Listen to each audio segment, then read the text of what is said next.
ఘనమైన తండ్రి దేవునికి నా నిండు స్తోత్రాలు చెల్లిస్తూ చేరువచ్చిన ప్రియులందరికీ ప్రభు అయిన యేసుక్రీస్తు నామమున శుభాలు వందనాలు తెలియజేస్తూ ప్రార్థన చేసుకుని ఈరోజు వాక్య భాగంలోనికి మనం ముందుకు కొనసాగుదాం. సకల ఆశీర్వాదాలకు కారణభూతుడు అయిన మా ప్రియపరలోక తండ్రి, మీ ఘనమైన అతి శ్రేష్టమైన నామమునకు స్తోత్రాలు దేవా. ఈ రాత్రి కాలం ముందు జరుగుతున్న ఈ కోరికను మీరు ఆశీర్వాదంగా పరిచి నా తండ్రి గ్రంథంలో ఉన్న విషయాలను నేర్చుకోవడానికి మీరు కూర్చోమని దేవా సంఘమును వాక్యమందు క్రమమును నాయన మీ యొక్క మహిమార్థముగా కార్యాలు జరిగించండి. మరి ఈ కార్యక్రమాన్ని వీక్షిస్తున్న ప్రియులందరికీ తగిన జ్ఞానం ద్వారా మా హృదయాలందరినీ సిద్ధపరచుకొని ఆ సత్య బోధన నుండి నాయన సత్య సంబంధమైన సుబోధలోనికి మా హృదయాలు స్థిరపరచుకునే మనసును దయచేయండి. ప్రభునందు ఈ ప్రయాస వ్యర్థం కాకుండా కాపాడమని యేసుక్రీస్తులోని అతి శ్రేష్టమైన నామమున ఈ ప్రార్థనకి వేడుకొనిచున్నాం మా ప్రియ పరలోక తండ్రి. ప్రభు నామమున మరొకసారి ప్రత్యేక వందనాలు తెలియజేస్తూ వాక్య పరిచయంలోనికి వాక్య భాగాన్ని మనం నేర్చుకుందాం. రోమిలకు రాసిన పత్రిక మొదటి అధ్యాయంలో కొన్ని సంగతులు ఈరోజు మనం నేర్చుకుందాం. గత కాలం ఈ రోమిలకు రాసిన పత్రికలో కొన్ని చరిత్ర ఆధారంగా మరి ప్రాముఖ్యమైన విషయాలు మనం నేర్చుకోవడం జరిగింది. ఈరోజు దేవుని గ్రంథం మనం నేర్చుకోవాలి అంటే దాని ముందు వెనుక ఉన్న వాస్తవాలు తెలుసుకుంటే కానీ గ్రంథం అనేది మనకు అర్థమయ్యేది కాదు. మరి ఈ రోమిలకు రాసిన పత్రిక చాలా ప్రాముఖ్యమైనది. గత వారం ఈ రోమిల పత్రిక మీద కొంత వివరణ తెచ్చుకున్నాం మనం వాక్యాల ద్వారా. అసలు యేసు ప్రభుని సిలువేసిన చట్టం రోమా ప్రభుత్వం, అటువంటి ప్రభుత్వం రాజధానిలోనే ప్రభు సంఘం ఉండటం అనేది గొప్ప భాగ్యం. మరి అటువంటి విషయాలు మరి ఈరోజు మనం కూడా తెలుసుకోలేకపోతాం. ఇక సమయాన్ని ముందు కొనసాగుదాం. మొదటి వచనం నుంచి మనం చదువుదాం. యేసుక్రీస్తు దాసుడను అపోస్తలుడుగా ఉండుటకు పిలువబడిన వాడును దేవుని సువార్త నిమిత్తము ప్రత్యేకింపబడిన వాడునైన పౌలు రోమాలో ఉన్న దేవుని ప్రియులందరికీ అనగా పరిశుద్ధులుగా ఉండుటకు పిలువబడిన వారందరికీ శుభమని చెప్పి వ్రాయింది. ఇది పౌలు గారి యొక్క సుబోధంలో పత్రికలో అతనుకున్న వ్యక్తిగత పరిచయం. ఈ మాటలు వ్యక్తిగత పరిచయాన్ని జ్ఞాపకం చేస్తున్నాడు. ఇక్కడ మొదటి వచనంలోనే మనకు ఉంది, యేసుక్రీస్తు దాసుడును అపోస్తలుడుగా ఉండుటకు పిలువబడిన వాడును అన్నది మాట. అసలు అపోస్తలుడు అనే మాటకు అర్థం పంపబడినవాడు అని అర్థం. యేసు ప్రభు కూడా అపోస్తుడే అన్న మాట మనకి యోహాను సువార్తలో కనపడుతూ ఉంటుంది. యేసు ప్రభు గురించి కూడా మాట మనకి కనపడుతూ ఉంది. ఒకసారి యోహాను సువార్తలోనికి ఒక మాట చూద్దాం.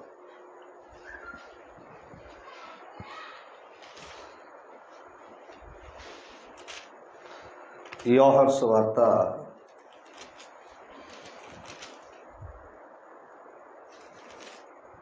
ఒక సంగతిని చూద్దాం. 11వ అధ్యాయము 16వ వచనం చదువుతాం, 15 నుంచి చదువుతాం. నేను మీకు చేసిన ప్రకారము మీరును చేయవలనని మీకు మాదిరిగా ఎలాగూ చేస్తుందని ఈ మాట చూడండి. 16 దాసుడు తన యజమాను కంటే గొప్పవాడు కాడు, పంపబడిన వాడు తన్ను పంపిన వాని కంటే గొప్పవాడు కాడని మీతో నిశ్చయముగా చెప్పుచున్నాను అన్నట్టు. కనుక ఈ మాటలు మనం ఆలోచన చేసినట్టు ఆ ఒకటో కాడ ఉంది, ఒకటో ఫుట్నోట్లో ఉంది. అనగా అపోస్తులుడు అనే మాటకు అర్థం ఉంది. కనుక పంపబడిన వాడు అనే మాటకు అర్థం ఏంటంటే అపోస్తులుడు అని. యేసు ప్రభు కూడా అపోస్తులుడు అన్న మాట మనకి కనపడుతుంది పత్రికలో. యేసు ప్రభు చేత 12 మంది అపోస్తులైన ఏర్పాటు చేసుకున్నట్టు మనకి సువార్తలో కనపడుతూ ఉంది. ఇప్పుడు పౌలు గారిని ఆయన అపోస్తులుడిగా ఉండడానికే పిలిచాడట. ఎవరో ప్రభు అధిక మాట అన్నాడు, అపోస్తులుడుగా ఉండుటకు పిలువబడిన వాడిని. ఈయన ప్రత్యేకం. ఈయన ఎవరికి అపోస్తులుడు అంటే గత కాలం మనం చదువుకునే మాట గురించి 11వ అధ్యాయం 13వ వచనం. 11వ అధ్యాయం 13వ వచనం రోమపత్రిక 11వ అధ్యాయం 13వ వచనం. అన్యజనులకు మీతో నేను మాట్లాడుచున్నాను, నేను అన్యజనులకు అపోస్తులుడనై ఉన్నాను అని పౌలు గారు చెప్తున్నాడు. అతను అంటే ఆ 12 మంది ఇశ్రాయేలు వారికి అపోస్తులు. ఇక్కడ పౌలు గారు అన్యజనులకు అపోస్తులు అన్నమాట. కనుక ఈ మాటను తెలియపరుస్తూ ఉన్నాడు. చాలు ఆ మాట. ఇప్పుడు ఒకసారి 2వ వచనం చదువుతాం. రోమిలు రాసిన పత్రిక 1వ అధ్యాయం మళ్ళా కొన్ని 1వ వచనం చదువుతాం. యేసుక్రీస్తు దాసుడును అపోస్తులుడుగా ఉండుటకు పిలువబడిన వాడును. ఓకేనండి. ఇప్పుడు పై వచనానికి కొన్ని ఆధారాలు మనం తెలుసుకున్నాం. 2వ వచనం, దేవుడి సువార్త నిమిత్తము ప్రత్యేకింపబడిన వాడునైన పౌలు. ఒకసారి దేవుడి సువార్త నిమిత్తమైన ప్రత్యేకింపబడిన వాడునైన పౌలు. ఎప్పుడు ప్రత్యేకించబడ్డాడు? చాలామంది దమస్కో పట్టణానికి వచ్చినప్పుడు, సంఘాన్ని హింసించడానికి వచ్చినప్పుడు ప్రభు ఆయన కనబడడం, కళ్ళు ఆయనకి చూపు లేకపోవటం, అప్పుడు ఇతను దేవుడి పనిలో ప్రత్యేకించుకున్నాడు అన్నది కొందరు ఆలోచన. ఆయన ఎప్పుడు ప్రత్యేకించబడ్డాడు అనే మాటను మనం ఆలోచన చేస్తే దానికి గలతీ పత్రికలో మాట ఉంటుందండి. 15వ వచనం, 1వ అధ్యాయం 15వ వచనం. ఈ మాట చూడాలి. అయినను తల్లి గర్భమునందు పడినది మొదలుకొని నన్ను ప్రత్యేకపరిచి తన కృప చేత నన్ను పిలిచిన దేవుడు, నేను అన్యజనులను తన కుమారుని ప్రకటింపవలనని ఆయన నాయందు బయలుపరుచునని గ్రహించినప్పుడు మనుష్య మాతృతో నేను సంప్రదింపలేదు అన్నాడు. ఇక్కడ మనం ఆలోచన చేస్తే ఆయన చెప్పాడు ఎప్పుడు ప్రత్యేకపరచబడ్డాడంటే ఆయన తల్లి గర్భమునందు పడినది మొదలుకొని. అంటే దేవుని ఏర్పాటు ఈ లోకానికి వచ్చినప్పుడు కాదంట. గత కాలం కూడా మనం చదువుకున్నాం ఇదే మాట. ఇర్మియా గ్రంథం 1వ అధ్యాయం 4వ వచనంలో కూడా ఈ మాట కనపడుతూ ఉంది. ఒక మాట చూద్దాం. ఈ మాట చూడాలి. ఇర్మియా గ్రంథం 1వ అధ్యాయం 4వ వచనం. యెహోవా వాక్కు నాకు ప్రత్యక్షమై ఎలాగూ సెలవించను. ఈ మాట చూడాలి. గర్భములో నేను నిన్ను రూపింపక మునిపే. ఎప్పుడు? గర్భంలో నేను నిన్ను రూపం రాక మునిపే నేను ఎందాక పౌలు గారితో ఏమన్నాడంటే తల్లి గర్భం నందు పడినది మొదలుకుని అన్నాడు అక్కడ. అంటే తల్లి కడుపులో ఉండగా ప్రత్యేకించుకున్నాడు అన్నది ఇక్కడ కనబడుతుంది. ఇర్మియాని మొదటి అధ్యాయం 4వ వచనంలో ఏమన్నాడంటే, గర్భములో నేను నిన్ను రూపింపక మునిపే నిన్ను ఎరుగుతిని. ఎక్కడ ఎరుగుంటాడు? బహుశా పరలోకంలోనే. ఏమని? ఇప్పుడు కింద పోతాం. నీవు గర్భము నుండి బయలు పడక మునిపే నేను నిన్ను ప్రతిష్ఠించుదని. జాగ్రత్తగా ఉండాలి. ఎప్పుడు ప్రతిష్ఠించాడట? బయలు పడక మునిపే నేను నిన్ను ప్రతిష్ఠించుదని అన్నాడు. అప్పుడే డిసైడ్ చేశాడంట. ఎవరినే? ఇర్మియా గారిని. తర్వాత చూద్దాం. అందుకు జనములకు ప్రవక్తగా నిన్ను, అది ఈయన ఒక ప్రవక్త, అది నియమించిన వాడు ఎవరో? దేవుడే. కింద పోతాం. అందుకు అయ్యో ప్రభువు యెహోవా చిత్తగించుము. అది ఈయనేమంటున్నాడో, నేను బాలుడిని, మాట్లాడుటకు నాకు శక్తి చాలదని నేను అనగా, యెహోవా నాకు ఇలాగూ సెలవిచ్చాను, నేను బాలుడనవద్దు, నేను నిన్ను పంపువారి వద్దకు నువ్వు పోవలను, నీకు ఆజ్ఞాపించిన సంగతులన్నీ చెప్పవలను, వారికి భయపడకము, నిన్ను విడిపించుటకు నేను నీకు తోడై ఉన్నాను, ఇదే యెహోవా వాక్కు అన్నాడు. అంటే ఇర్మియా గారు, మన మోషే గారు కూడా అలాగే అన్నాడు, నా వల్ల కాదు, నా అన్నగారు అయితే బాగా మాట్లాడతాడు, అతను పంపు అన్నాడు. నేను నిన్ను ఏర్పాటు చేస్తున్నాను కనుక నువ్వు వెళ్ళు, ఇంకా నీ అన్నగారు నీకు ఏమై ఉంటాడో, నోటి బోరగా ఉంటాడు అని చెప్పాడు. ఇక్కడ ఇంకో మాట ఉంటుంది చూడండి. 9వ వచనం కూడా చదువుదాం. అప్పుడు యెహోవా చెయ్యి చాపి నా నోరు ముట్టి, అదనమాట. అంటే ఇర్మియా గారిని ఏం చేస్తాడంటే ఆయన నోరు ముట్టి ఇలాగో సెలవిచ్చాను, ఇదిగో నేను నీ నోటి నా మాటల నుంచి ఉన్నాను. అంటే ఇప్పుడు తన నోట్లో ఎవరి మాటలు ఇచ్చాడంట? అది ఎంతగా ప్రవక్తలైనా దేవుడు సేవకులైనా ఏది ప్రకటించడానికయ్యా అంటే ఆయన మాటలను ప్రకటించటానికే. ఇప్పుడు కొంచెం క్రిందకి చదవండి.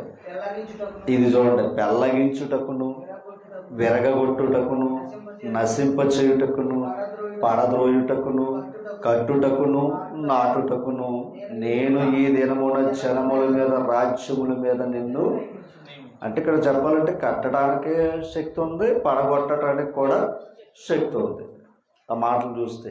అందుకే ప్రవక్తకే 2 ఉన్నాయి. అందుకే ఆశీర్వాదం ఇవ్వగలడు, శాపాన్ని ఇవ్వగలడు.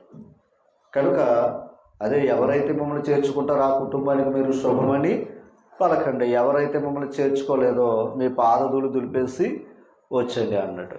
అమ్మ కనుక ఇదే మాట మనం చూచాం. ఏది? గలతీ పత్రికలో పౌలు గారిని ఎప్పుడు ప్రత్యేకపరుచుకున్నాడో అది మన పాయింట్. అంతేగాని దమస్కో పట్టణం వెళ్ళినప్పుడు ఆయన ఏర్పాటు చేసుకోలేదు. మనకేంటంటే అప్పుడు మారాడు కదా అన్నట్టుగా అప్పుడు ప్రత్యేకపరుచుకున్నాడేమో అని అనుకుంటాం. అసలు యేసు ప్రభుని శిలువ యాగాన్ని ఎప్పుడైనా ఏర్పాటు చేసుకున్నాడో? యేసు ప్రభు వారిని ఎప్పుడు ఆయన నియమించాడు? పేతురు రాసిన మొదటి పత్రిక 20వ వచనం. పేతురు మొదటి పత్రిక మొదటి అధ్యాయం 20వ వచనం. ఆయన అదనమాట. ఆయన జగత్తు పునాది వేయబడక మునిపే ఎందు నిమిత్తంగా నియమించబడ్డాడైనా? 19 దేనికి నియమించబడ్డాడు చూడండి. అమూల్యమైన రక్తము చేత, అనగా నిర్దోషమును నిష్కలంకమునగు గొర్రె పిల్ల వంటి క్రీస్తు రక్తము చేత విమోచింపబడతారని మీరు ఎరుగుదురు సంగతి చెప్తున్నాడు. అంటే కిందకి ఆయన అంటే ఇప్పుడైతే మనం విమోచించబడ్డాం, కానీ ఈ నియమం ఎప్పుడో తెలుసా? అదనమాట. జగత్తు పునాది వేయబడక మునిపే నియమింపబడెను. చూడండి. కానీ తన్ను మృతులలో నుండి లేపి తనకు మహిమనిచ్చిన దేవుని ఎడల తన ద్వారా విశ్వాసులైన మీ నిమిత్తము కడవరి కాలముల యందు ఆయన ప్రత్యక్షపరచబడెను. ఏమర్థమైంది మాట? మీ విశ్వాస నిమిత్తముగా కడవరి కాలంలో వచ్చినట్టు యేసు ప్రభు. కానీ ఆయన రక్తం కార్చాలన్న నియమం ఎప్పుడు ఉంది? అదనమాట, జగత్తు పునాది అది క్రీస్తు నియమం. అది తండ్రి క్రీస్తుకి ఇచ్చిన నియమం ఏంటంటే ఆయన రక్తం కార్చాలన్న నియము, ఆయన ఈ లోకానికి రావాలన్న నియము, ఆయన ఈ లోకానికి పంపబడాలన్న నియము జగత్తు పునాది వేయబడక మునిపే. ఓకే, యోహాను సువార్త 17 మొదటచ్చు.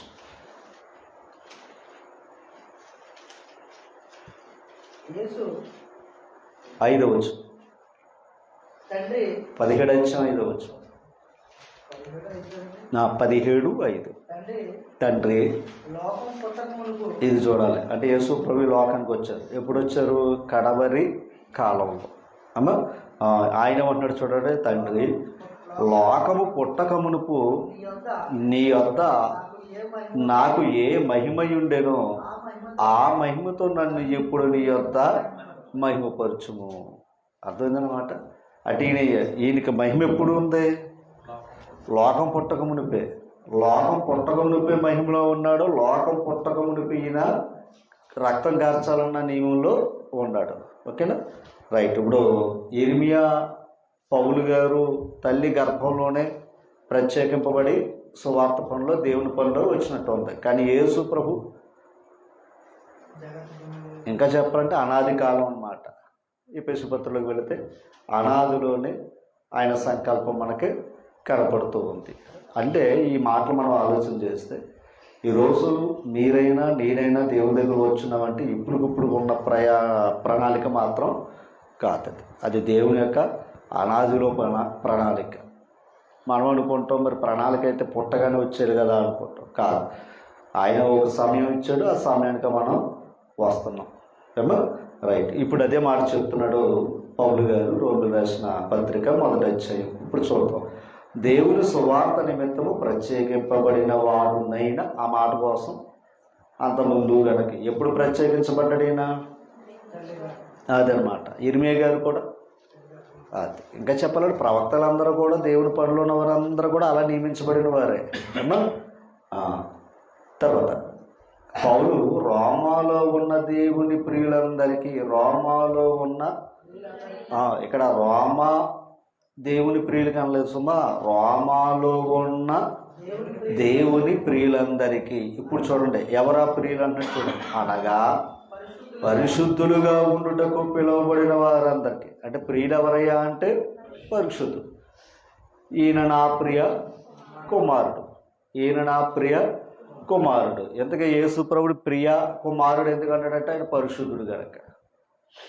ఓకేనండి. అలాగే ఇప్పుడు మనం కూడా క్రీస్తునందు ఏమై ఉన్నాం? ప్రియులయ్యాము అంటే పరిశుద్ధులు కనుక మనం కూడా పరిశుద్ధులు. కానీ ఆది నుంచి కూడా దేవుడి మాట చెప్తూనే ఉన్నాడు. ఇశ్రాయేలు వారితో చెప్పిన మాట అదే. లేవీకాండ 27 చెప్పిన మాట అదే, నేను పరిశుద్ధుడును మీరు కూడా పరిశుద్ధులై ఉండాలి. వారితో చెప్పిన మాట అదే. ఇప్పుడు మళ్ళా సంఘంతో క్రైస్తవులు చెప్పిన మాట కూడా అదే. అందుకే మనల్ని పరిశుద్ధులుగా ఉండుటకి ఆయన మనలను పిలిచాను అన్న మాట మనకు కనపడుతూ ఉంటుంది.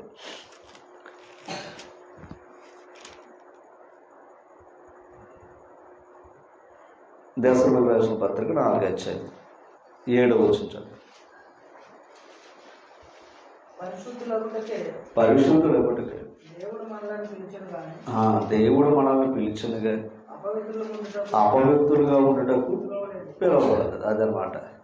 అమ్మా అర్థమైందా? మీరు మనం ఎలా ఉండటానికి కాదంట. ఇప్పుడు మన ఆ పిలుపుని మనం ఇంకా కొంచెం లోపలికి వెళ్తే పరిశుద్ధమైన పిలుపుతో పిలిచాడన్న మాట ఉంటుంది. మళ్ళా లేఖనాల్లోకి వెళితే, ఆ పత్రికలోకి వెళితే ఏ పిలుపు తెలుసు మళ్ళా? పరిశుద్ధ. అంటే సువార్త ఏంటి? పరిశుద్ధమైన పిలుపు. మనమేమో శుభలేఖలకు అంటూ ఉంటాం. ఏది? పరిశుద్ధ పిలుపు అని శుభలేఖలకు అంటాం. మనుషులు ఏమై ఉన్నారు? మనుషులు మాత్రం పరిశుద్ధులు కారు కాకపోయినా మనం ఏం చేసుకుంటాం? పరిశుద్ధంగా మనం పిలుచుకుంటాం. కానీ యేసు ప్రభు ఎవరయ్యా అంటే పరిశుద్ధుడు. అందుకు సువార్త ఏంటయ్యా అంటే ప్రభుని గురించి, అంటే ఆ పిలుపు పరిశుద్ధమైన పిలుపుతో పిలుస్తున్నాడు ఆయన. రైట్. ఇప్పుడు కొంచెం క్రింద కొత్త ఆ శుభమని చెప్పి వ్రాయినది మన తండ్రి అయిన దేవుని నుండి ప్రభువైన యేసు క్రీస్తు నుండి కృపా సమాధానములు మీకు కలుగునుగాక. అది మంచి ప్రసంగం వల్ల. ఏది? కృప సమాధానములు మీకు కలుగునుగాక అనే మాటకే అదో మంచి ప్రసంగం. కృపా సమాధానములు అమ్మా. మళ్ళీ ఎప్పుడైనా వీలైతే దాన్ని ప్రత్యేకించే పాఠంగా చెప్పుకుందాం. కృపా సమాధానములు మీకు కలుగునుగాక. తర్వాత దేవుడు తన కుమారుడును మన ప్రభు అయిన యేసుక్రీస్తు విషయమైన ఆ సువార్తను అండర్లైన్ చేసుకోండి. దేవుడు తన కుమారుడును మన ప్రభు అయిన యేసుక్రీస్తు విషయమైన, ఒకసారి దేవుడు తన కుమారుడును మన ప్రభు అయిన యేసుక్రీస్తు. ఆ మాట ఇంకోసారి ఎందుకు చదివానంటే, యేసుక్రీస్తు కూడా దేవుడు ఉన్నాడు, యేసుక్రీస్తు కూడా ప్రభువు ఉన్నాడు. కానీ ఆ ప్రభుకి ఇంకో ప్రభువు లేడు, ఆ దేవుడికి ఇంకో దేవుడు లేడు. గుర్తుపెట్టుకోవాలి. ఆ దేవునికి కుమారుడు ఉన్నాడు. ఓకేనా? మీకు అర్థమైంది? ఆ దేవుడు ఎవరయ్యా అంటే తండ్రి. ఇప్పుడు ఆ తండ్రి తన కుమారుడును, ఆ కుమారుడు మనకేమై ఉన్నాడు? ప్రభు. అదనమాట మాట. ఆయన యేసుక్రీస్తు అందరికీ ప్రభువు, యేసుక్రీస్తు అందరికీ ప్రభు. కానీ కొందరు క్రైస్తవులు కాని వారు ఏమనుకుంటారు? మాకు మాత్రం ప్రభువు కాదు అంటారు. మరి మీకు ప్రభు కాకపోతే ఈరోజు క్రీస్తు పూర్వం క్రీస్తు శకం అనేది దేని బట్టి మాట్లాడుతున్నారు? మరి కాలానికైనా ప్రభువు గనక. అందుకని నువ్వు ఎవరైనా నీకు ఏదన్నా ఒక సర్టిఫికెట్ కావాలన్నా, లేదా ఒక దస్తావేజు కావాలన్నా, లేదా కనీసం ఇంటి స్థలం ఆధారం కావాలన్నా, మీరు ఆ యొక్క ఆఫీసులకు వెళితే అక్కడ ఎంఆర్ఓ గారైనా, మరొకరైనా, కలెక్టర్ గారైనా, ఎవరైనా దానికి ఏమని రాసేవాళ్ళో తెలుసా? అదనమాట క్రీస్తు పూర్వం లేదా క్రీస్తు శకం. దాని అర్థం ఏంటంటే ఆయన కాలానికి ప్రభు. నీకు ప్రభువు కాదనుకున్నాం, అందుకు లోకంలో ఉన్నాం. మేము కాలానికి ప్రభువు, మాకు ప్రభు అని ప్రభువు ఉండే ఆయన రాజ్యంలో నివాసులుగా మేము ఉన్నాం. అర్థమైందా తల్లి? కానీ కొందరు ఎక్కడున్నారు? ఆయన ఒప్పుకోకపోయినా పరోక్షంగా ఒప్పుకున్నారు. ఎక్కడ? లోకంలో. అందుకు క్రీస్తు శకం, క్రీస్తు పూర్వం అని ఈ ప్రపంచం అంతా కూడా ఆయన వచ్చేంత వరకు ఆ నానుడు సాగుతూనే ఉంటుంది. అది మార్చడానికి ఎవడతారం కూడా కాదు. ఓకేనా తల్లి? అందుకే కాలానికి ఆయనే దిక్కు. ఓకేనా? మరి ఎంతోమంది వచ్చారు, ఎంతోమంది వచ్చినా కూడా అది ఏదో కథలో ఏదో కొంతకాలం చెప్పారు, కానీ అది మాత్రం జరిగేది కాదు. ఈయన ప్రపంచానికి మళ్ళా. ఓకేనా? రైట్. కూచుకైపు వద్దాం. యేసుక్రీస్తు విషయమైన ఆ సువార్తను అనే మాట వాడాడు. ఆ సువార్తను అర్థమైంది తల్లి? ఎందుకంటే పౌలు గారు దేని నిమిత్తంగా ప్రత్యేకించబడ్డాడు? అదనమాట. ఇప్పుడు ఆ సువార్తను పరిశుద్ధ లేఖనములు యందు తన ప్రవక్తల ద్వారా ముందు వాగ్దానం చేసెను. అదొక మంచి పాఠం.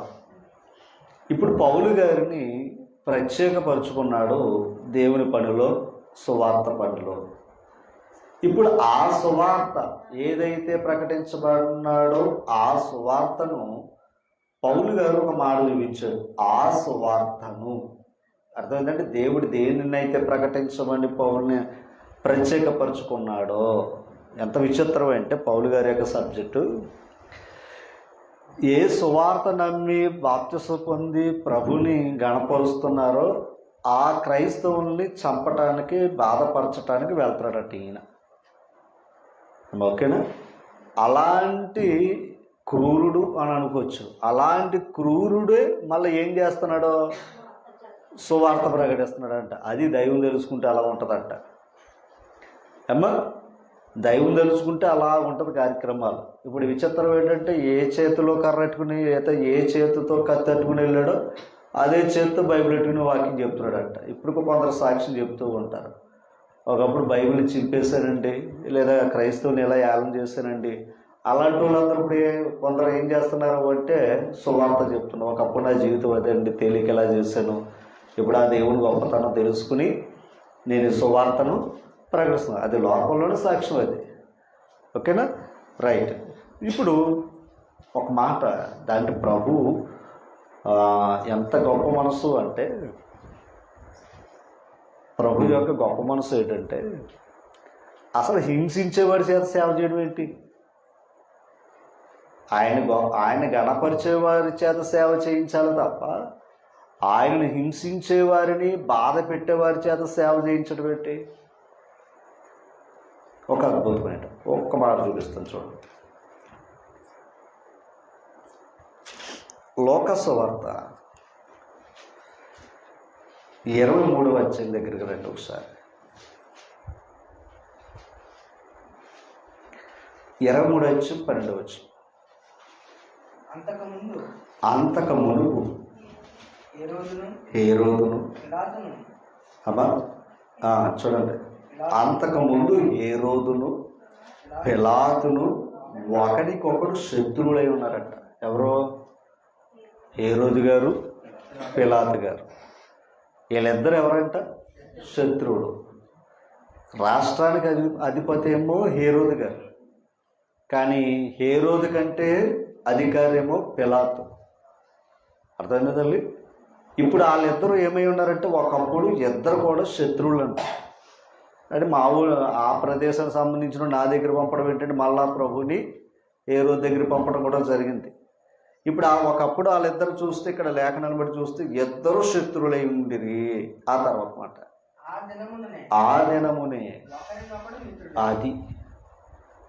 ఆ దినమునే ఒకడికొకడు ఏమై ఉన్నారట అంటే యేసు ప్రభు యొక్క మరణం ఇద్దరు శత్రువులు కలిపిందంట.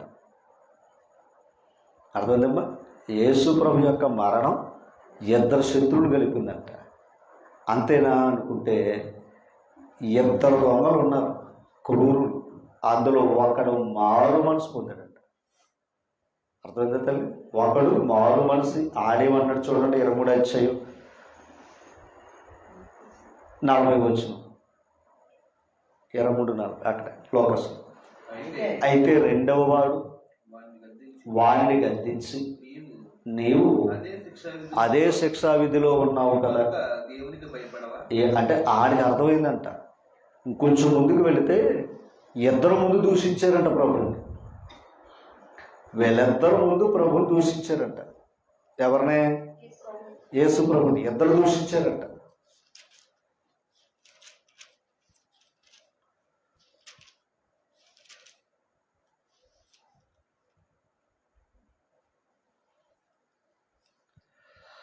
మార్క్స్ వార్త 15:32.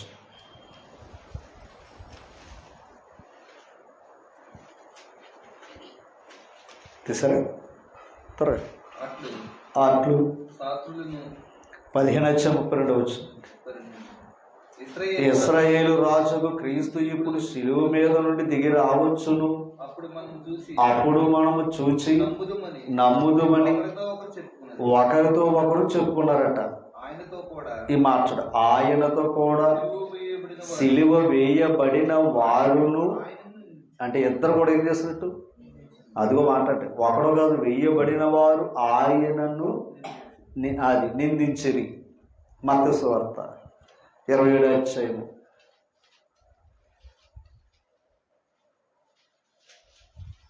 44. 27:44.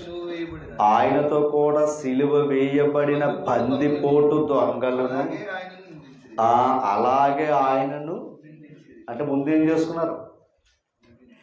అది యేసు ప్రభువుని దూషించారు, ఇద్దరు దూషించారట. కానీ లోకసువార్తలో మనం చూసినట్లయితే కొంత సమయానికి పాపం రెండో వాడికి ఏమొచ్చిందో తెలుసా? మారు మనసు వచ్చిందట. అందుకే వాడు అన్నాడు, రే మనం ఈ పని చేయటం మనకి ఇది న్యాయం, కానీ ఆయన ఇది అర్హుడు కాదు అని, ప్రభువా నీవు నీ రాజ్యంతో వచ్చినప్పుడు నన్ను జ్ఞాపకం చేసుకో అన్నట్టు. అంటే ఒక దొంగ ఏమయ్యాడు? మారు మనసు పొందాడు. ఏమో గమనించాలి. ఇద్దరు అధికారులు ఏమయ్యారు? శత్రువులు ఒకటయ్యారు.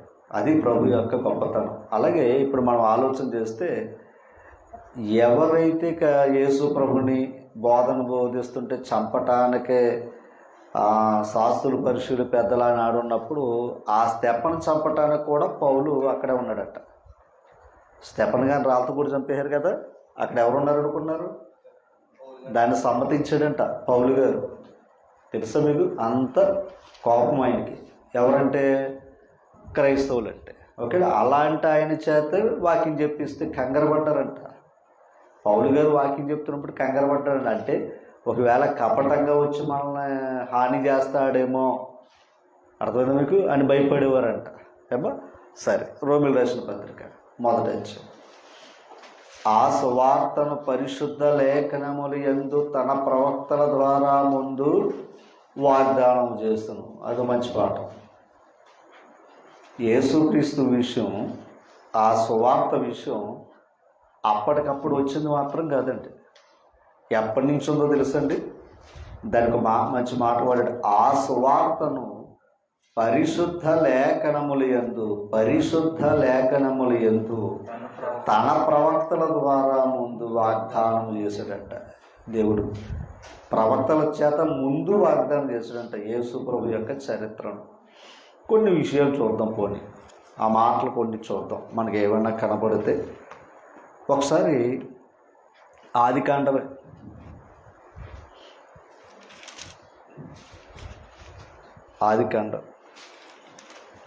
కొన్ని విషయాలు చూద్దాం. తీసారా? 3వ అధ్యాయం 15వ వచనం. మరియు నీకును స్త్రీకిని నీ సంతానమునకు ఆమె సంతానమునకు వైరము కలగజేసేదను. అక్కడ అది అన్న కూడా ఒకటి ఉంది చూడండి, పుట్టినోటు. ఆయన నిన్ను తల మీద కొట్టును, నీవు దాన్ని మడి మీద కొట్టుదు అని చెప్పాను. దేనికి ఇది ప్రవచనం? అంటే కయ్యను సంతానం గురించి చెప్పిన పాఠం కాదు, అవ్వమ్మ సంతానం గురించి చెప్పిన పాఠం కాదు ఇది. అక్కడ చెప్పాడు ఆయన స్త్రీ సంతానానికి, సర్ప సంతానానికి, గుర్తుపెట్టుకుంటా, సర్ప సంతానానికి, స్త్రీ సంతానానికి. ఓ మాట్లాడుతున్నాడు. స్త్రీ సంతానం ఎవరు? కయ్యనే కదా. స్త్రీ సంతానం ఎవరు? కయ్యనే కదా. ఇంతకీ మరి ఇది ఏంటి అంటే, స్త్రీ సంతానం అంటే క్రీస్తు ప్రభు. ఓకేనా? సర్ప సంతానం అంటే బాప్తిస్మ ఇచ్చే యోహాను అన్నాడు. సర్ప సంతానములారా, రాబో ఉగ్రతను తప్పించేవాడు ఎవడు అన్నాడు. అంటే అపవాది కుమారుడు. అంటే క్రీస్తు లోకానికి ఏమై ఉంది? వైరు. అర్థమైందండి? అందుకు ఆ ప్రవచనం అంటే యేసు ప్రభు పుట్టిన తర్వాత జరగవలసిన ప్రవచనాన్ని ముందుగానే చెప్పాడు. ఓకేనా మీకు? ఆయన ఏం చేస్తున్నాడు? తల మీద, అందుకే సమాధానకర్త యగు దేవుడు సాతానుని మీ కాళ్ళ క్రింద ఆయన తొక్కుతున్నాడు. మళ్ళీ ఆడు ఏం చేస్తున్నాడు? మడిం పట్టుకుంటున్నాడు. గుర్తుపెట్టుకోండి, సాతానుడు ఏం చేస్తున్నాడు? మడిం పట్టుకుంటున్నాడు.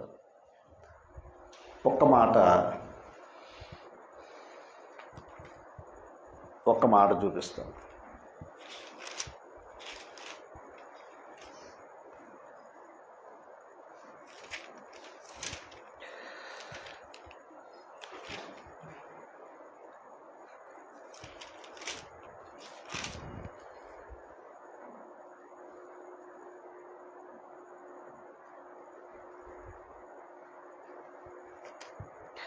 హోషే గ్రంథంలో రండి ఒకసారి.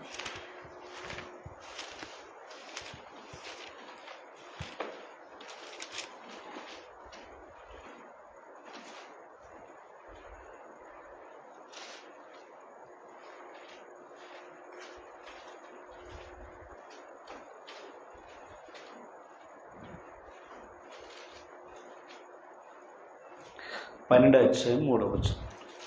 750 పేజీ 750 పేజీ 12 అధ్యాయం 3వ వచనం. తల్లి గర్భమందు యాకోబు తన సహోదరుని మడిమెను పట్టుకును. ఒకసారి, తల్లి గర్భమందు యాకోబు తన సహోదరుని మడిమను ఎందుకు పట్టుకున్నాడు చెప్ప? ఆడు ముందు వెళ్ళకూడదని. అర్థమైందండి? లోపడే ఇప్పుడు యాకోబు ఏం చేశాడంటే, అన్నగారు బయట వెళ్ళకుండా పెనుగులాడుతున్నారట లోపడే. ఒక విధంగా చెప్పాలంటే ఫైటింగ్ లోపడే ఇద్దరు తేడా అవుతుందంట.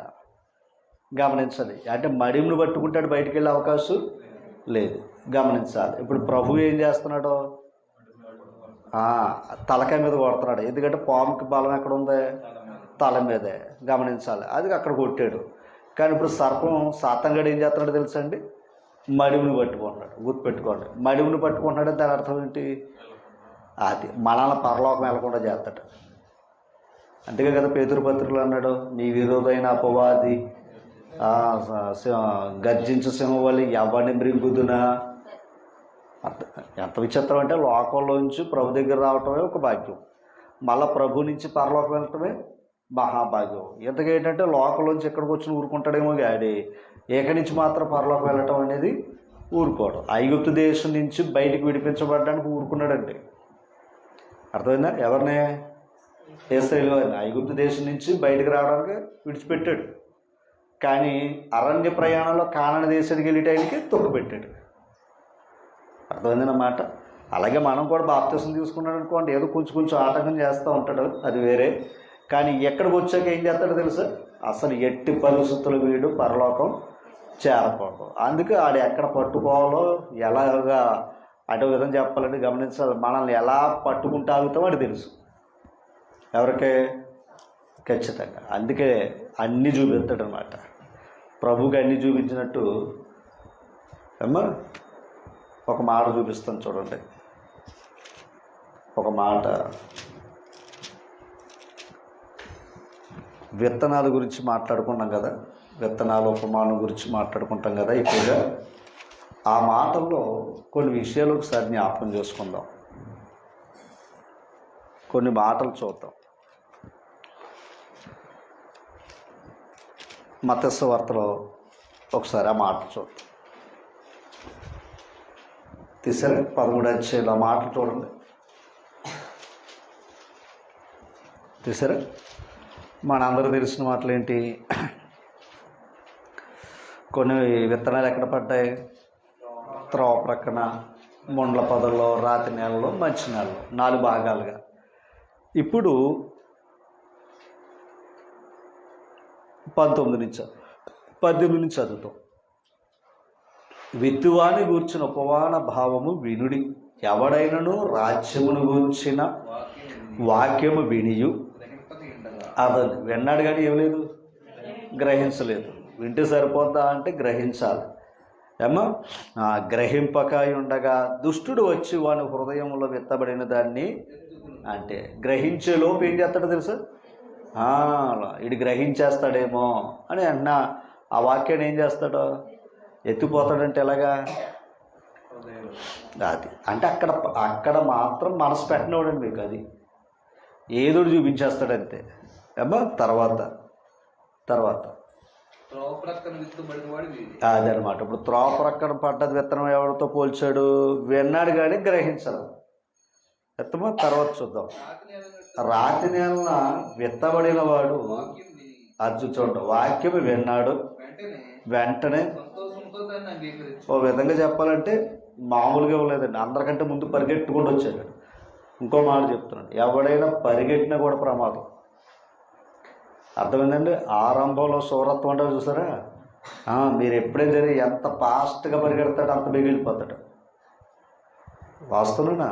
అదిగో చూడండి, వెంటనే ఇంకంటే అతను మించి ఇంకో పనులు ఇంకెవడు లేడన్నట్టుగా ఉంటుంది. ఏమ్మా అంత స్పీడు కూడా ప్రమాదమే.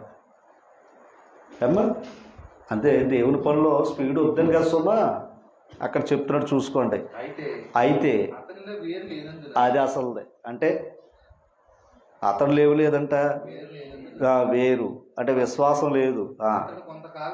అతడు కొంతకాలం నిలుచును కానీ అది ఇప్పుడు చూడండి, వాక్యము నిమిత్తము శ్రమైనను హింసైనను కలుగగానే అప్పుడు ఇంతకేంటంటే విత్తనం లోపలికి వెళ్ళలేదు, వేరు లేదు.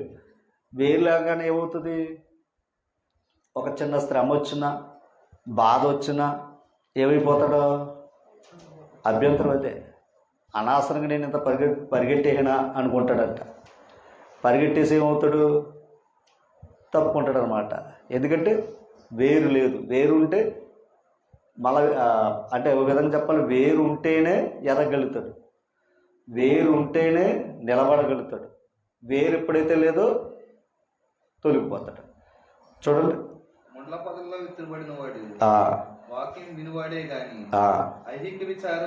ఒకసారి ఇందాక మాట చదువుకున్నాం. ఏది? ఇందాక మాట చదువుకున్నాం. ఏది? త్రోవ ప్రక్కన పడినవాడు ఎవడయ్యా అంటే గ్రహింపక ఉండువాడు, త్రోవ ప్రక్క ఉండువాడు. అంతేనా? 20 వచనంలో ఏమన్నాడు? రాతి నేల విత్తబడిన వాడు వాక్యం విని వెంటనే సంతోషముతో అంగీకరిస్తాడు. రాతి నేల పడ్డవాడు, కానీ ఆడికి ఏమి లేదు, వేరు లేదు. ఓకేనండి. మొదటివాడు వెంటాడు కానీ గ్రహించలేదు, ఎత్తిపోయాడు. అది త్రోవ ప్రక్కన పడిన విత్తనం. ఇది రాతి నేల పడిన విత్తనం. ఇప్పుడు చూద్దాం. అది 22. మొండ్ల పొదలలో విత్తబడిన వాడు వాక్యము వినువాడే కానీ, ఇది విచిత్రమైన, ఇది ఎక్కువ ఉంటుంది మనలో, ఇది ఎక్కువ ఉంటుందండి. ముఖ్యంగా క్రైస్తవుల్లో ఎక్కువ ఉన్నది ఇదే. చూడండి, ఐహిక విచారమును ధన మోసమును. ఇప్పుడు చెప్పండి, ఎక్కడొచ్చా కూడా పొద్దున సీటుడే. అర్థమైందా మీకు? అంటే లోకం ఎక్కడొచ్చా కూడా ఏమున్నాయి మనలో,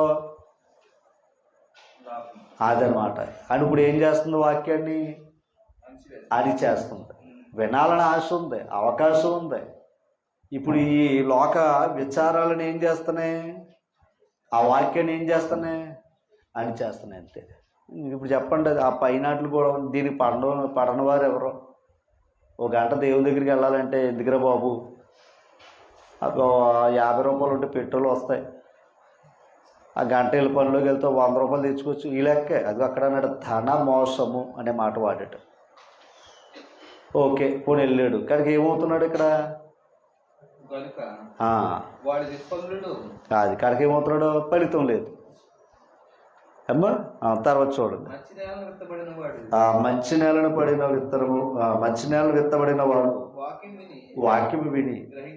అది అంటే మంచి నేలను తీర్చేవాడు, వాక్యాన్ని విని గ్రహించేవాడు అట్టివాడు. అర్థం చేసుకోవాలి. సఫలుడై ఒకడు. మళ్ళా అందరూ ఒకలాగే ఎదగరు. మళ్ళా అంటే మంచి నేల పడేవారిలో కూడా మళ్ళీ కొలమానం ఉంది. అందరూ ఒకే స్థాయి పెరగరు. అది చెప్తున్నాడు చూడండి. ఒకడు 100 ఒకడు 60 ఒకడు అంటే 30 ఆడికి వెళ్ళాలి అంటే 4 అంతులు దాటుకుని రావాలి. అర్థమైందమ్మా? మంచి నేల పడేది ఎక్కడ? 4వ భాగం అంటే మంచి నేల.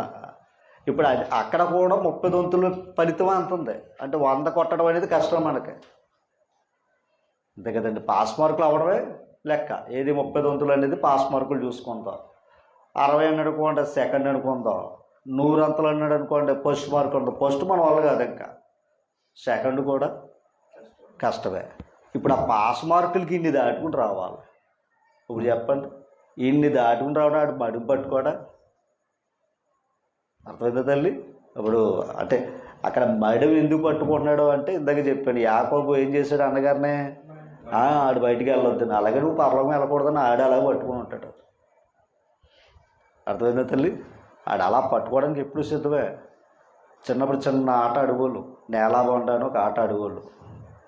చిన్నప్పుడు ఆటలో నేలాబండ ఏంటి అంటే గొచ్చు మీద ఉండాలి, కాలు కిందగానే ఉంటే ఆ కింద ఉన్న దొంగ వచ్చి ముట్టుకున్నాడంటే అవుట్. అది నేలాబండ. నేల మీద కాలు ఎడితే అవుట్. ఆ నేల మీద ఉన్నప్పుడు ఆడు వచ్చి కొట్టాడంటే దొంగ. గమనించాలి. ఇంకా అది కాసేపు ఏడిపెంత ఉండేవారు ఈ ఆటలప్పుడు. ఇప్పుడు నేను అడుగుతున్నా, నువ్వు ఎప్పుడైతే లోకంలోకి అడిగెట్టావో ఆడొచ్చి కొట్టేస్తాడు. అర్థమైందా తల్లి? నువ్వు ఎప్పుడైతే లోకానికి వెళ్ళావో మళ్ళీ మామూలుగా కొట్టడం మొత్తం అంతా లాగేస్తాడు. నేల బొండలో అలా ముట్టుకుంటే అవుతూ మొత్తం మనిషిని బయటికి లాగక్కర్లా.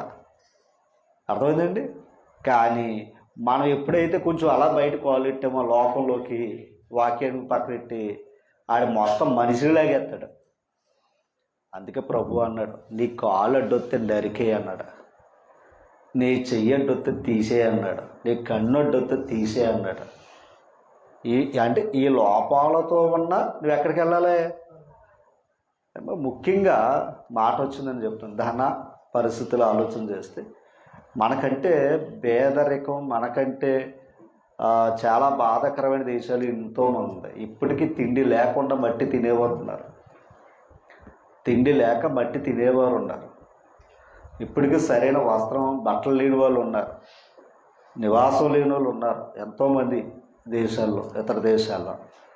అసలు నిజంగా చెప్పాలి అంటే, దేవుడు చెప్పాలంటే మన తండ్రులు తాతలు అనుభవించలేని స్థితిని ఈరోజు మనం అనుభవిస్తున్నాం. పండక్కే బట్టలు, అంతే కదండి, పండక్కే బట్టలు. సైకిల్ ఎక్కడో ధనవంతుడికి ఉండేదంటే సైకిల్. ఇప్పుడు బండి లేనివాడు అంత స్థాయికాడికి వెళ్ళిపోయి భవిష్యత్తులో మళ్ళీ ఇంకొక 10 సంవత్సరాల్లో ఇంటికి ఒక కారు ఉంటుంది అంతే. అంటే భవిష్యత్తులో ఏంటంటే అవసరమేంటి అంటే ఆ స్థాయికి వెళ్తే కానీ మనిషి వెళ్ళకపోతున్నాడు. అమ్మ ఎప్పుడైనా నాకు తెలిసింది ఏంటంటే, ఎవరైనా ఒక పెళ్ళి పిలుపులు చెప్పడానికి వెళ్ళాలంటే పక్క ఇంటి ఒక ఆయన దగ్గర బండి తెచ్చి, అది ఎక్సెల్లో లోనా బండి తెచ్చి, ఒక బాబు మీ పెట్రోల్ ఎత్తవరాని అంటే ఆడు నిజంగా కారు ఇచ్చినంత ఫీల్ అయిపోయి, అదే మంచి మాట అన్నారు, ఆడే కూడా వచ్చి అవసరమైతే ఆడే నడుపుతానని వాడు అలా వెళ్ళి అవన్నీ ఇచ్చి చెప్పి మళ్ళీ దానికి అన్నీ చూసి, ఆడు ఇచ్చినప్పుడు ఎలా ఉన్నా మళ్ళీ వచ్చేటప్పుడు వాడికి ఇచ్చేటప్పుడు కూడా చాలా జాగ్రత్తగా చూసి అప్పుడు ఆడు పట్టుకుని వెళ్ళేవాడు. ఒక్క బండి నాకు తెలిసిన తెలిసిన జరిగిన పరిస్థితులు. ఇప్పుడు ఎంత టెక్నాలజీకి వెళ్ళిపోయామో చెప్పుకోకర్లా. ఏమో అంటే ఆలోచన చేయాలి. సరే ఏవైనా ఇప్పుడు నీ అనేది ఏంటంటే, ఏదో ఒకసారి మనకి ఏదైనా సంథింగ్ అయిందనుకోండి, ఒకవేళ ఏదైనా కొన్ని పరిస్థితులు ఇబ్బంది పడ్డాదనుకోండి, మనం ఇంకెలా ఉన్నామంటే మొత్తం జీవితమే పోయిందని దిగాలెట్టేసుకుంటాం, అక్కడే దొరికేస్తాం మనం. పౌలు గారు అదే చెప్పాడండి, నేను సమృద్ధిలో ఉండటం తెలుసు, అది నేర్చుకోవాలి మనం. భవిష్యత్తులో ఈ కూడు లేకపోతే పరిస్థితి ఏంటి అమ్మా?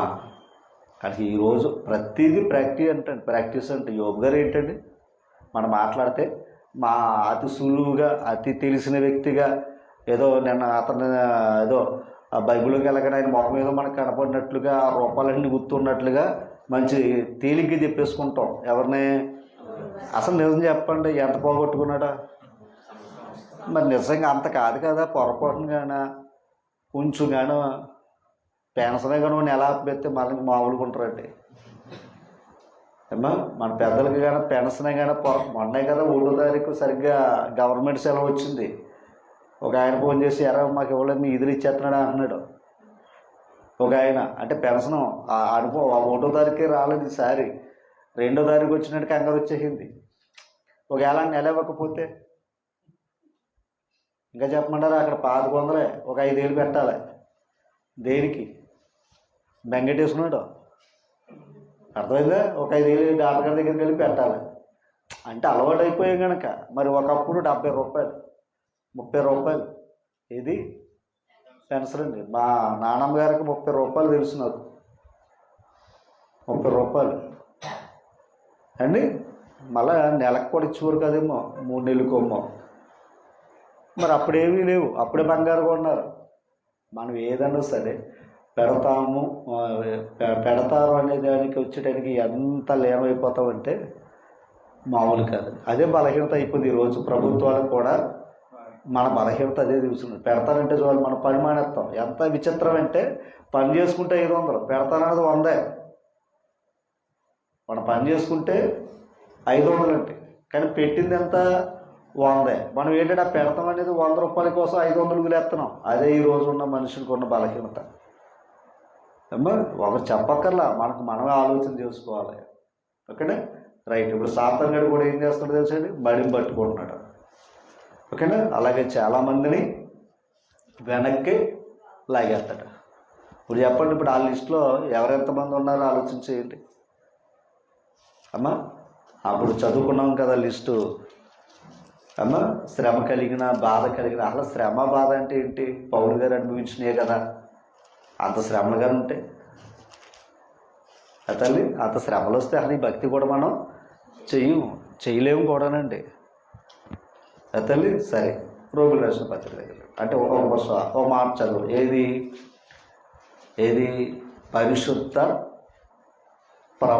లేఖనముల యందు ప్రవక్తల ద్వారా దేవుడు ముందుగా వాగ్దానం చేసేటట్ట. ఓకేనా? ఆ మాట అంటది. ఒకటి ఆదికాండంలో రాసింది ఎవరు? ఆదికాండం రాసింది ఎవరు? మోషే గారు అంటే. ఓకేనమ్మా? ఆదికాండమే కదండి, చాలామంది ప్రవక్తలు ఆయన గురించి చెప్తూనే వచ్చాడు. ద్వితీయోపదేశకాండం 18:18 చూస్తే, నా వంటి ఒక ప్రవక్త మీ సహోదరులు పుడతాడని మోషే గారు చెప్పారు. ఏమా ఇలా ఎందరో చెప్పారు. కొంచెం క్లుప్తంగా ఒక మాట మీకు చూపిస్తారు. కీర్తన గ్రంథం 22 అధ్యాయం. కీర్తన గ్రంథం 22 అధ్యాయం. ఈ 2 అధ్యాయం చదివిన క్రీస్తు గురించే. కీర్తన గ్రంథం 2 అధ్యాయం చదివింది కూడా ఎవరి గురించి? యేసు ప్రభు గురించే. ఏమో 22 అధ్యాయం మొదట వచ్చి, నా దేవా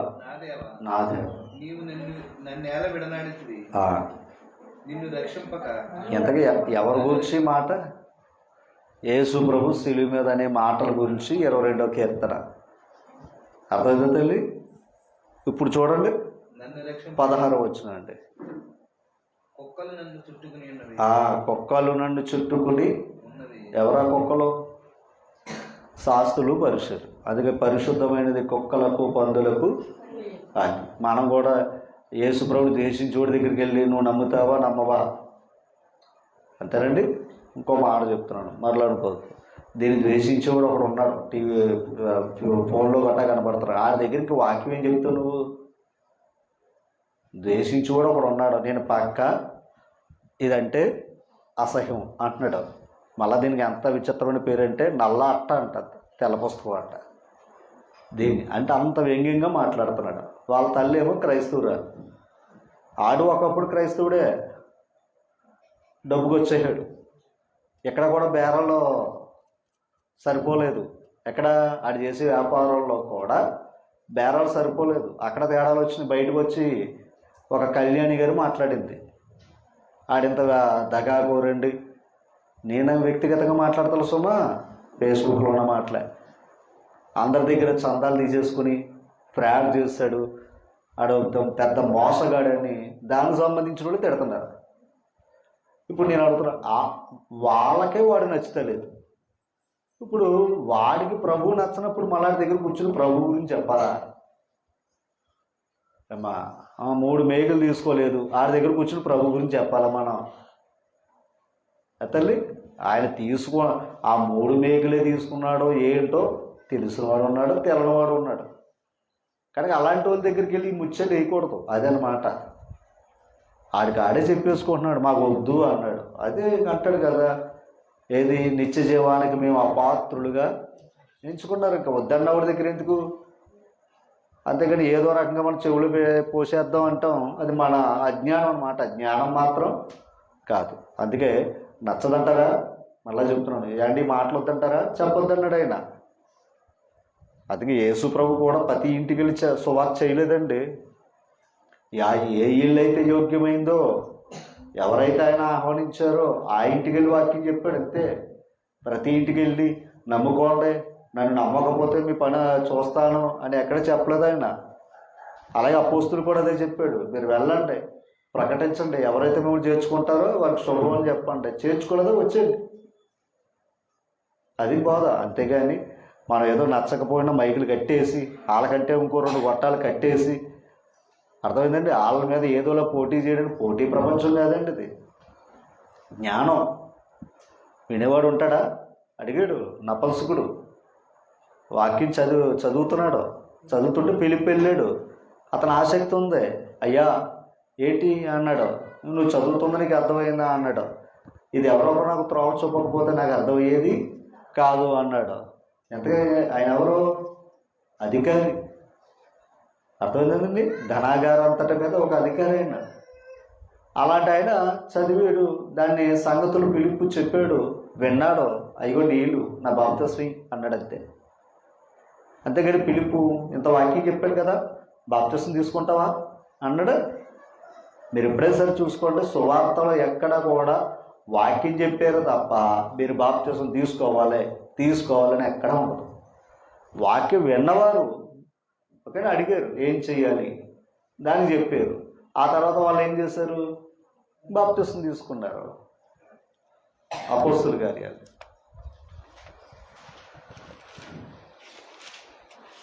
ఒకసారి చూద్దాం.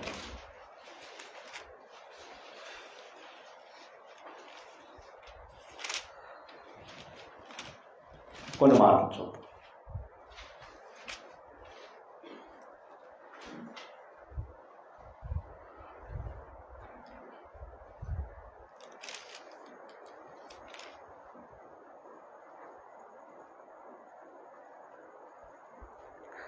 తీసారా?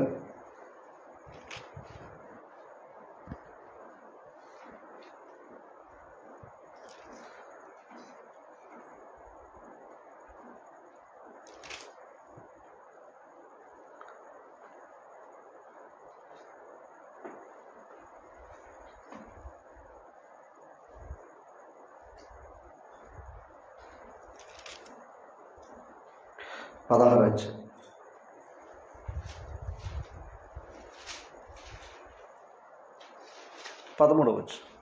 13 ఈ మాటలు ఉన్నాయి. విశ్రాంతి దినమున గవిని దాటి నదీ తీరమున ప్రార్థన జరుగుననుకుని అక్కడికి వచ్చి కూర్చుంది. కూడి వచ్చిన స్త్రీలతో మాట్లాడుచుండు. అక్కడ కొంతమంది వచ్చారు. వచ్చిన వారితో ఏం చేస్తున్నారు? వాళ్ళు మాట్లాడుతున్నారు. ఇప్పుడు చూడండి అక్కడ 14. అప్పుడు లూదియా అను ఆ మాట చూసుకోండి. అక్కడ అన్నాడు ఆవిడెవరో దైవభక్తి గల ఒక స్త్రీ వినిచుంటాడు. ఆమె పోదారంగు పొడిని అమ్ము తుదైర పట్టణస్థురాలు. ప్రభువు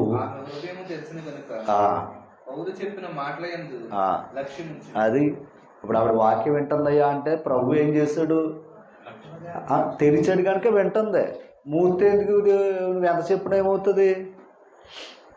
ఏమా మూసేసినప్పుడు వాళ్ళకి ఎలా కనబడుతుంది? రైట్. ఎందుకు మోస్తాడు? ఆడి మనసు మంచిది కాదు. అర్థమైందండి? ఆడి మనసు మంచిది కాదు కాబట్టి మోస్తాడు. ఆడి మనసు మంచిది కనుక తెరుస్తాడు. తెరిచాడు కనుక వాక్యం విందే. వీడేముందో చూడండి. అర్థమైందండి? ఆమెతో పాటు ఇంట్లో వాళ్ళందరినీ కూడా ఏం చేస్తుంది? ఇప్పుడు నేను అడుగుతున్నా, వాళ్ళ పొందారా లేకపోతే వీళ్ళు పొందమని చెప్పారా? అంతే. ఏమండి కిందకి రండి. ఆమె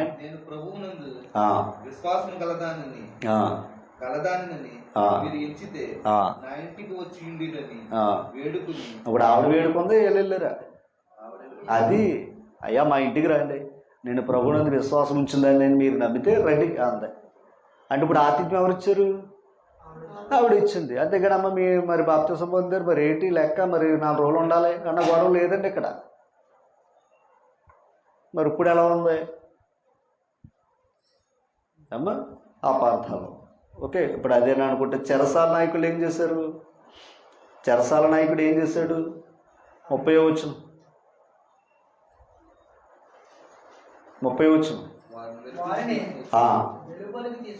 వారిని వెలుపులకు తీసుకుని వచ్చి ఇది చూడండి. అయ్యలారా రక్షణ పొందుకు నేను ఏం చేయాలని అతను అడిగాడే, ఏం చెప్పారా? అంతే. ఎందుకంటే పాటల ద్వారా ఆయన్ని కనపరిచారు. ఒక కార్యం కనపడ్డది ఆయనకి. ఇప్పుడు వెంటనే ఏమన్నాడో తెలుసా?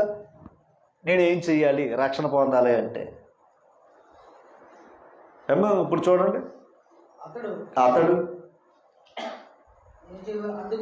అందుకు వారు ప్రభువైన యేసునందు ఆ, విశ్వాసముంచుము. అప్పుడు చెప్పండి, మమ్మల్ని కాదురా బాబు, ప్రభు అయిన యేసునందు విశ్వాసం ఉంచుము. అప్పుడు నీవును అంటే ఆ రక్షణ నీకే కాదు, నీ ఇంటి వారును నీ ఇంటి వారును. రక్షణ పొందుదరని చెప్పి అది అర్థమైంది మీకు? నువ్వు పొందడమే కాదు, అది నీ ఇంటి వారు కూడా పొందే అవకాశం ఉందని చెప్పారు.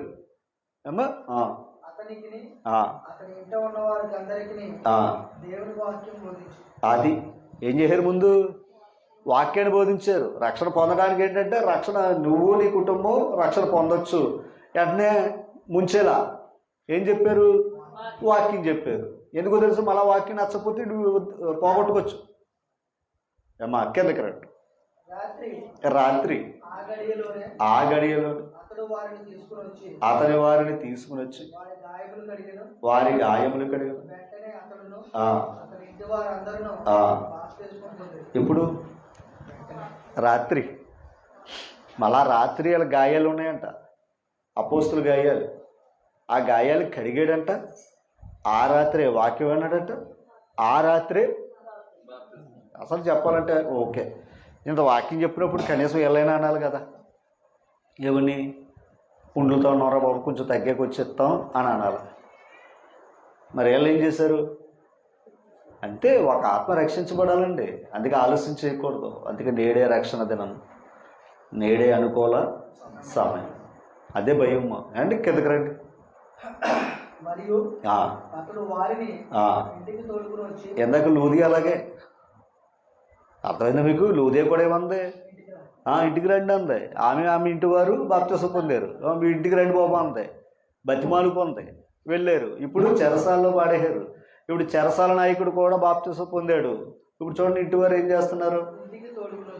ఇంటికి తోడుకుని వచ్చి భోజనము పెట్టి